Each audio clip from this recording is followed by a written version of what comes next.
Oi, meu nome é Olivia e eu tenho 14 anos. Você já teve vergonha dos seus pais? Eles te deixaram com vergonha na escola ou fizeram você parecer estúpido na frente dos seus amigos? Eu tive que suportar uma grande zoação com a minha cara. Assista o vídeo até o fim e você vai ver como as crianças às vezes podem ser cruéis. Eu nunca soube quem são meus verdadeiros pais, que me deixaram em um orfanato quando eu era um bebê. Eu morei lá por 14 anos. E eu não posso dizer que foi horrível. Havia muitas pessoas boas e funcionários, eu me sentia muito confortável. Mas ainda assim eu esperava para ser adotada por uma família onde eu teria uma mãe e um pai. Mas isso demorou muito para acontecer. Foi só quando eu fiz 14 que um professor veio até mim e me disse que havia um casal que queria me levar. Eles eram pessoas boas e gentis. Eu estava tão feliz que eu imediatamente concordei em encontrar com eles. Mas o professor avisou que eu poderia ter dificuldade em me acostumar com eles por causa de suas peculiaridades. Eles eram anões. Obviamente eu não me importava com isso e eu concordei com a reunião. Me imaginei com os meus novos pais e estava radiante de felicidade. Quando os vi pela primeira vez no Skype, eles eram tão doces e estavam tão felizes em me ver. Você já realizou seus sonhos? Logo chegou o dia que meus novos pais vieram me buscar. Eu estava muito animada, pode apostar. Afinal de contas, a partir desse dia em diante, uma nova vida começava. Eu não tinha ideia de como era viver em uma família, mas tudo estava prestes a mudar. Eu fiquei esperando por eles no corredor. Eu estava cercada por todos os meus amigos. A gente se despediu e prometemos uns aos outros que a gente ia manter contato. Bem, meus pais chegaram e eu vi duas pessoas muito curtas. Sim, eu sabia que tinha essa condição, nanismo, e claro, eu os vi em fotos e por Skype. Eu tinha certeza que eu estava livre de preconceito, mas de repente eu me senti muito estranha. Notei que todas as crianças olharam com o canto do olho e eu podia ouvi-los rir. Meus pais vieram até mim e disseram que estavam felizes em me ver. Eu estava muito confusa e acabei não respondendo. Quando saí com eles, eu me virei e uma criança não conseguia parar de rir, mesmo o professor pedindo silêncio. Nós viemos para minha nova casa. Meus pais me mostraram tudo e eu realmente gostei de lá. A casa era muito acolhedora, quentinha, com uma bela decoração, simples e uma atmosfera agradável. Eu tinha meu próprio quarto e tinha um grande gramado ao redor da casa. Tinha até um cachorrinho. Meus pais foram muito simpáticos comigo, mas eu não podia olhar para eles sem prestar atenção na peculiaridade deles. Eu estava com medo de que eles sentissem isso. Todos esses pensamentos deixaram meu coração muito pesado e quando fomos jantar eu não consegui comer nenhum pedaço. Meus pais tentaram se comunicar comigo, mas eu respondi com poucas palavras e logo me levantei da mesa e fui para a cama. Eu não conseguia suportar a tensão por mais tempo. No dia seguinte, depois da escola, eu fui pro orfanato, para as crianças, na esperança de obter apoio. Mas quando eu cheguei, eu imediatamente ouvi risadas e senti olhares furiosos para mim. Tentei ignorá-los e apenas falar com eles. No entanto, eles não vieram para conversar. Em vez disso, começaram a me insultar e os meus pais também, e disseram que eles tinham vergonha de falar comigo. Eu fiquei tão chateada. Foram essas pessoas que tinham sido meus amigos por tantos anos? Eu comecei a chorar e disse a eles que eu pensei que éramos amigos, mas eles me mandaram sair. Eu recusei, então um deles veio até mim e me empurrou no ombro. Os outros se juntaram e eles começaram a me empurrar e rir. Eu só fugi deles. Comecei a praguejar por ter concordado em sair com esses pais. Apesar do fato de que eu gostava deles desde o nosso primeiro encontro, eu realmente não queria ir para casa. Fui direto pro meu quarto. Meus pais tentaram falar comigo, mas eu pedi para me deixarem em paz. Eu só deitei e tentei lidar com o que aconteceu hoje. Percebi que essa atitude não combinava comigo. Eu não estava pronta para perder amigos para estranhos, mesmo que fossem tecnicamente meus pais. Eu decidi voltar pro abrigo. Como a minha fuga era improvável de ter sucesso, então eu tinha outro plano. Comecei a fazer de tudo para que os meus próprios pais me deixassem lá de volta. Eu comecei a matar aulas na escola e quando eu ia, eu errava tudo de propósito e era rude com os professores. Logo, os meus pais começaram a receber reclamações da escola sobre o meu comportamento. Mas eles eram muito pacientes. Mesmo quando eu fiz uma confusão na casa ou até mesmo quebrava alguma coisa como se fosse acidente, meus pais foram compreensivos e calmamente pediam para ter cuidado. Não importa o quanto eu tentasse, eles não iam ser levados à loucura. Em um ponto, eu pude ouvir eles discutindo que eu só precisava me acostumar com a vida nova. Foi quando eu percebi que meu plano não ia funcionar. Eles eram muito bons para mim.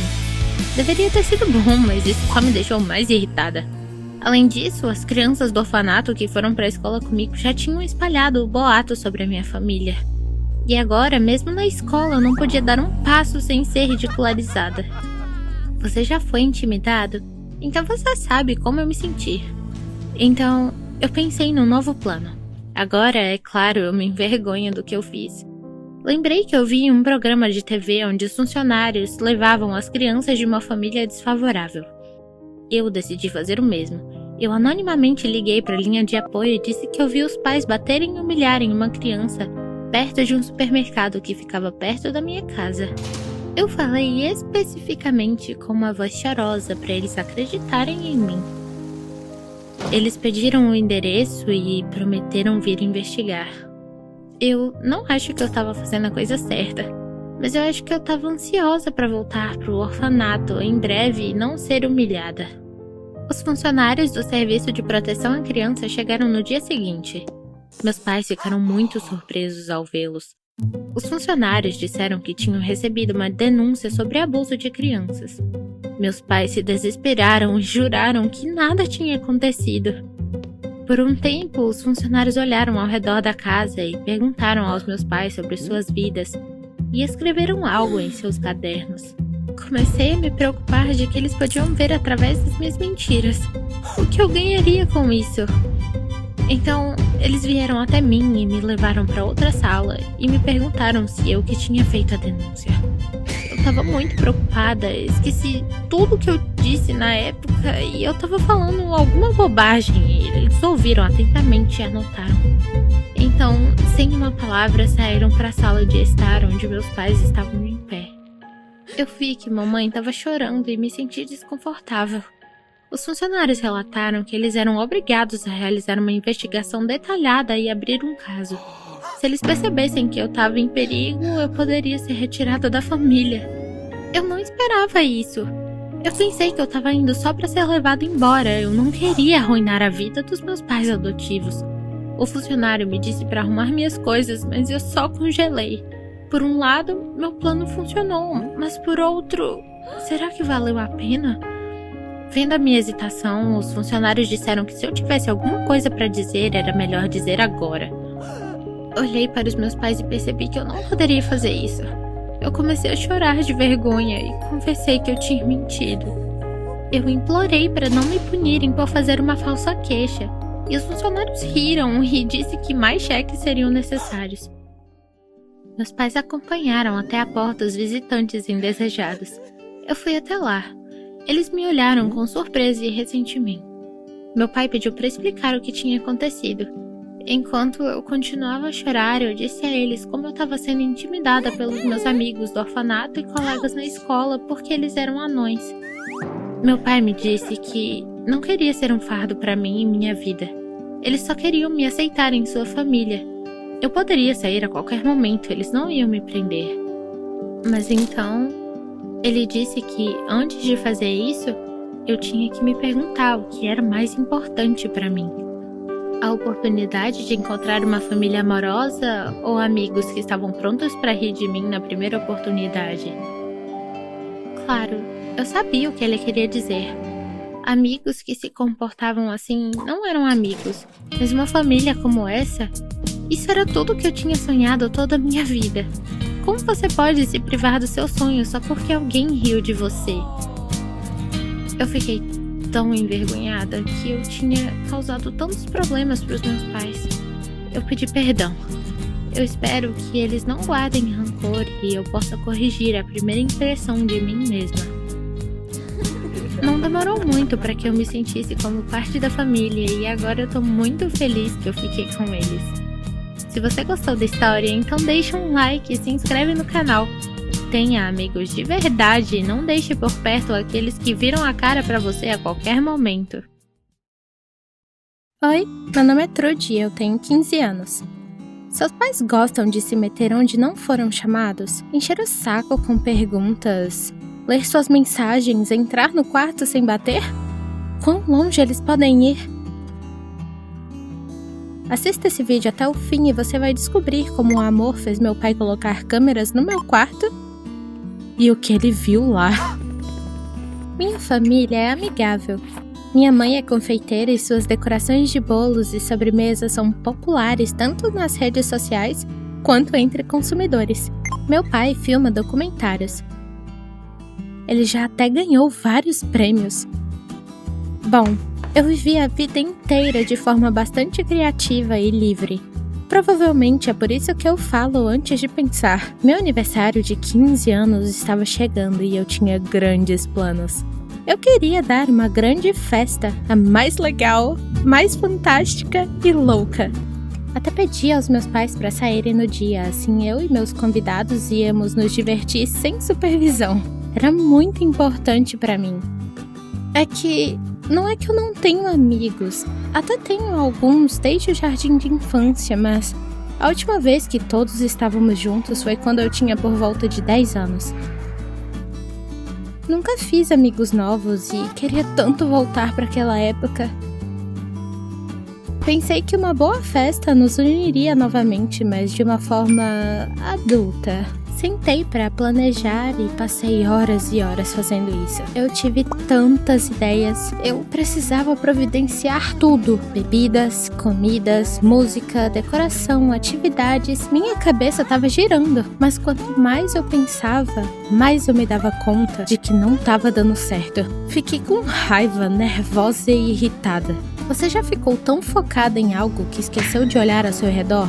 Papai começou a se preocupar comigo e perguntou se eu precisava de ajuda. Lógico que eu recusei. Papai e mamãe são bem legais. Só que, assim, a última festa deles terminou com chás e Monopoly. Papai acenou e sorriu, apenas então repassando nossa conversa em minha memória. Percebi que talvez eu não tivesse que ser tão ríspida. Mas afastei esses pensamentos.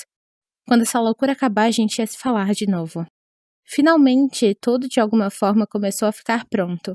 E eu fui deixada com uma pequena tarefa, enviar nossos convites para todos. Eu estava ansiosa, logo tudo aconteceria e se resolveria. Já podia me imaginar no meio de uma grande festa e todos falariam como foi legal. Por alguns dias eu estava numa boa e impaciente euforia.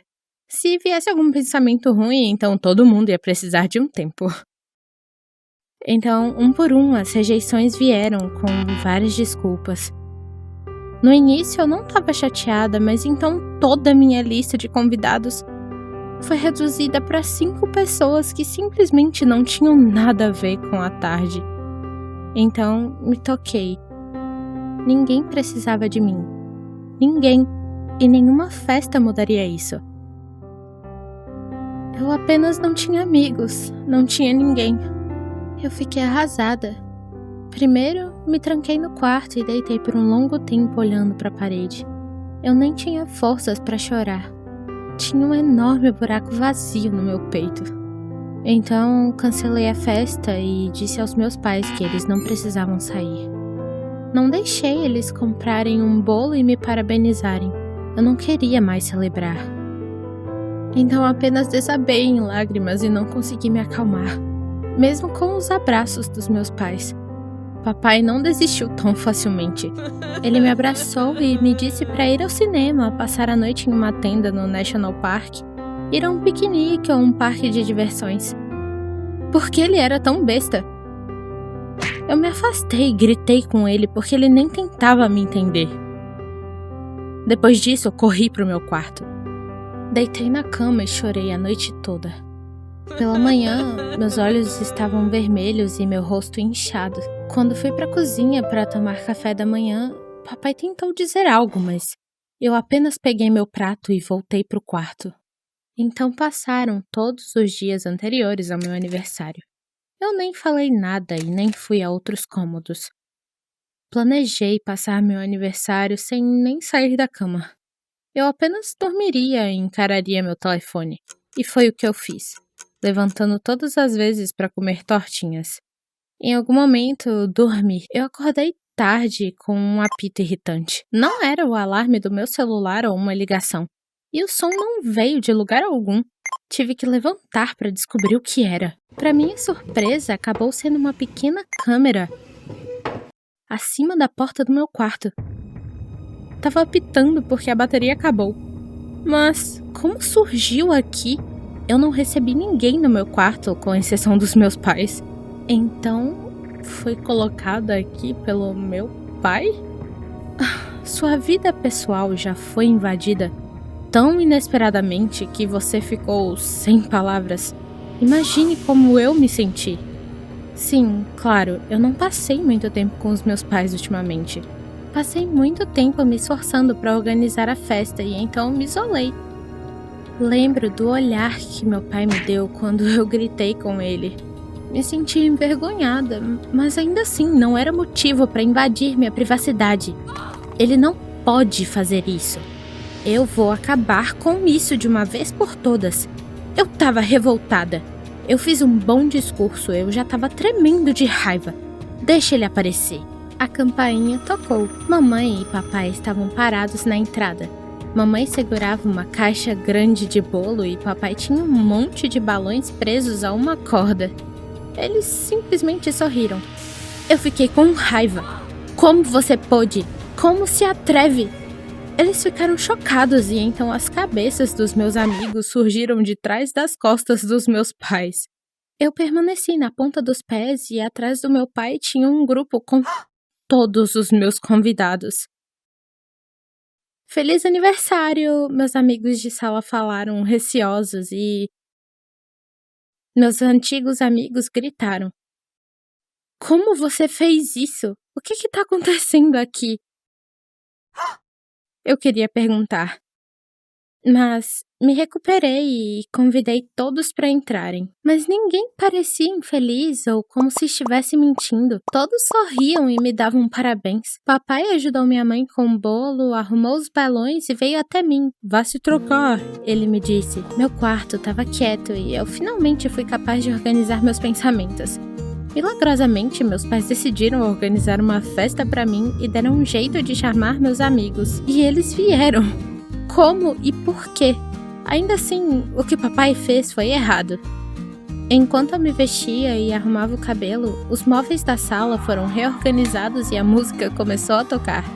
Haviam balões e ornamentos de papéis em todos os lugares. Todos estavam se divertindo. E eu me vi sorrindo para isso tudo. E então meu pai pediu espaço, ligou nossa grande TV e eu quase morri nessa hora. Ai, não de novo o vídeo do meu 6º aniversário. Eu queria fazer um vídeo sobre como minha filha preparou seu próprio aniversário. Papai começou. Então decidi colocar uma pequena câmera escondida e foi isso que aconteceu. Na tela, eu estava atarefada ao longo dos dias, ouvindo com metade do ouvido, o tempo todo desenhando, escrevendo, contando. Eu não prestei nenhuma atenção em meus pais e em como chateei eles. Me aparecia feliz, animada e quando enviei todos os convites, alguns dias depois eu sentei à mesa com um rosto completamente apático. E então eu deitei na cama com um olhar vazio. Terminou que meu pai enviou parte desse vídeo para todos os meus amigos e isso acabou os tocando tanto que eles decidiram ajudar meus pais a fazer uma festa para mim. Enterrei a cabeça no ombro do meu pai e comecei a chorar. Meu pai e minha mãe me abraçaram e me fizeram sentir calma e relaxada, como não me sentia há um longo tempo. E então a festa ocorreu normalmente. Foi divertida e barulhenta. Tiveram parabenizações, presentes, danças e competições. Teve um bolo e velas. Mas, de uma forma ou de outra, eu tava mais próxima dos meus pais. Então, claro, eu repreendi meu pai. E ele prometeu nunca mais fazer algo do gênero. Mas todos nós terminamos com uma conclusão. Que surpresa seus pais já fizeram pra você no seu aniversário? Nos conte! Não esqueça de curtir o vídeo para que mais pessoas conheçam nossa história e se inscreva no canal para não perder os próximos vídeos. Oi, meu nome é Dani e eu tenho buracos na cara. Você se sente satisfeito com sua aparência? Talvez você tenha um nariz grande ou uma verruga no rosto, um corte de cabelo estranho. Bem, isso não é nada em comparação com buracos no rosto, concordo. Mas nem tudo é tão triste. Assista esse vídeo até o fim e descubra como eu usei meus buracos para minha vantagem. Eu tenho pais maravilhosos. Nem todo mundo é tão sortudo. Quando minha rebeldia adolescente começou, eles não me pressionaram. Quando pintei meu cabelo pela primeira vez, minha mãe me ajudou. Quando pedi uma tatuagem no meu aniversário de 16 anos, meu pai achou um bom tatuador e assinou a permissão. Claro que a escola não aprovou. Nenhuma escola aprovou, para ser exata, e eu, por causa da minha teimosia e desobediência em vestir um uniforme, mudei de 3 escolas em 1 ano. E mesmo na última e mais leal, onde eu tenho uma boa reputação na diretoria, os professores me olham apreensivos. E eu não me importo com eles. E mais importante, eu gosto. Gostava. Quando eu larguei minha orelha, eu queria algo novo e pensei em fazer algo parecido no rosto. Na bochecha ou no queixo. Claro, algo elegante. Não 20 milímetros, mas algo simétrico e menor. Eu falei aos meus pais que ia fazer um piercing pequeno e eles me deram permissão. Eu ia colocar piercing nas 2 bochechas de vez. Então não ia atrasar 6 meses igual aconteceu com as orelhas. Eu queria fazer uma grande entrada no baile. Eu mudei de salão algumas vezes porque os especialistas se recusavam a fazer a operação ou pediam para trazer meus pais, mas achei um consoante.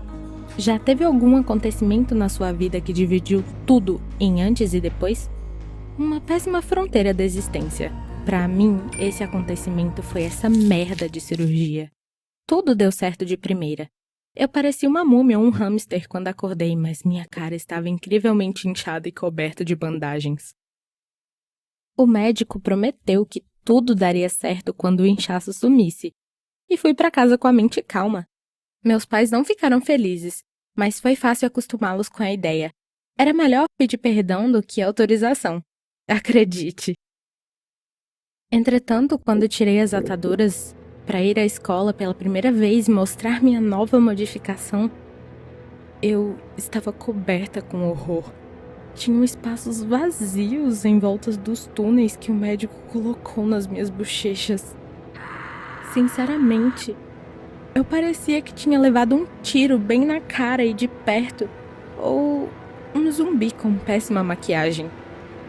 Tudo estava podre, escorrendo sangue. Os anéis não estavam sustentando, a pele estava aos trapos. Eu fiquei em frente ao espelho por uma boa meia hora, porque o medo me paralisou. Eu tive que correr para o hospital ao invés da escola para descobrir que merda estava acontecendo. O médico estava tão surpreso quanto eu e me mandou direto de lá para uma clínica de testes e para o cirurgião, que prontamente tirou a pele morta. Ao invés de buracos legais onde só meus dentes brancos iam aparecer, agora eu tinha buracos gigantes onde dava para ver minha mandíbula. Era tão estranho que eu cobri meu rosto com um cachecol e um capuz na volta para casa. Eu prometi a mim mesma que eu nunca mais iria sair de casa, porque minha cara parecia pior do que um pesadelo de filme de terror. Eu fechei a cortina do meu quarto e parei de sair da cama, me sentindo extremamente fraca, meus joelhos dobrados e minha visão turva quando eu tentava me sentar. A ideia de que eu tive meu rosto desfigurado por um idiota e que essa deformação iria ficar comigo pelo resto da minha vida me deixava doente e enojada de mim mesma.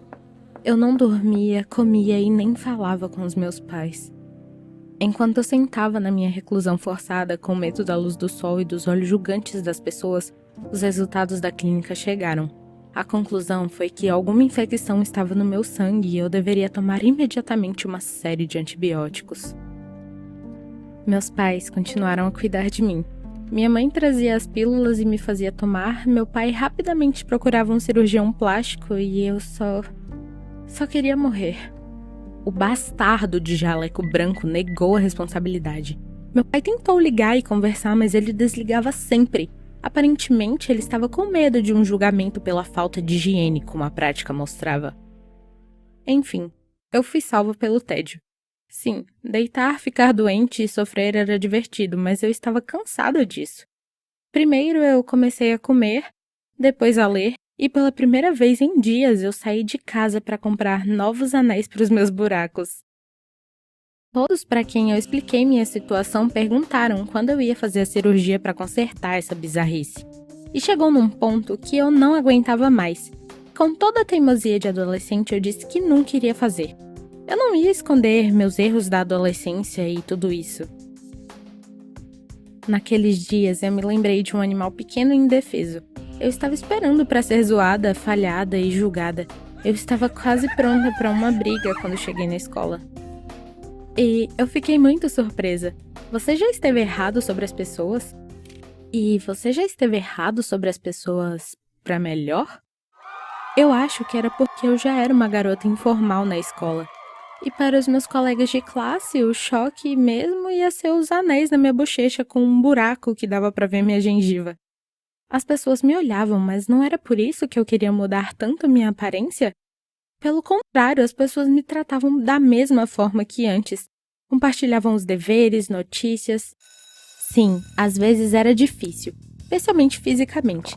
Até agora, a comida às vezes caía para fora da minha boca. Mas isso é só parte das pequenas coisas da vida. Os professores tinham medo de mim, mas a infecção parou de me incomodar, a morte e podridão dos tecidos tinham parado também. Estava tudo bem. Uma vez eu concordei ser fotografada com meus buracos por um amigo, só por diversão.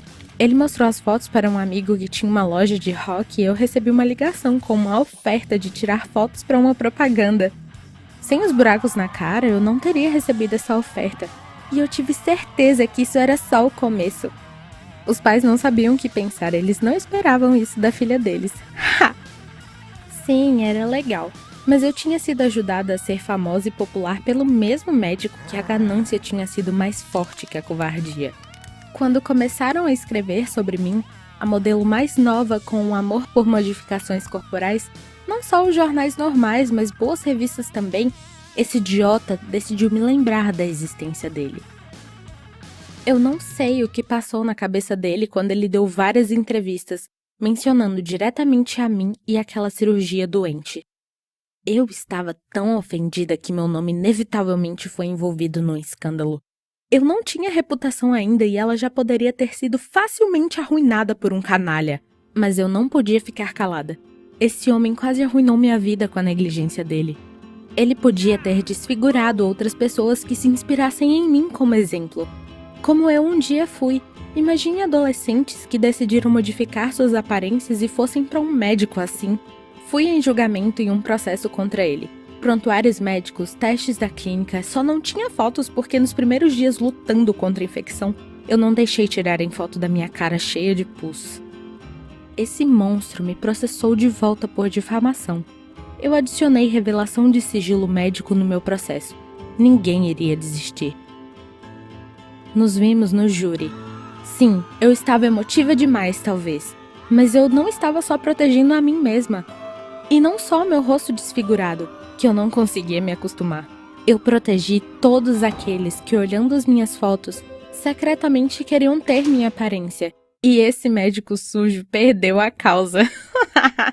Isso foi hilário. Ele nem conseguiu pegar fiança. Não, ele foi direto pra prisão e não ia sair tão cedo. Então hoje eu sou uma modelo de sucesso e rica. Não agrado todo mundo, mas é muito divertido trabalhar com fotógrafos que gostam de mim. Minha modificação se tornou feiura. Feiura se tornou dignidade e dignidade se tornou popularidade. Mesmo quando eu me tornei reconhecida e tive sucesso, eu inicialmente tentei me esconder do meu reflexo no espelho. Eu tentei esconder meu corpo com um cachecol ou com a gola da minha jaqueta no júri. Era assim que as pessoas me olhavam, literalmente me devorando com olhares curiosos. Sim, ainda não estou muito confortável vivendo com esses buracos. Num restaurante eu posso espirrar chá acidentalmente no vizinho da esquerda e sopa no vizinho da direita, mas isso não era nada. Sessões de fotos eram cansativas, mas eu amava. Eu amo atenção e novos amigos.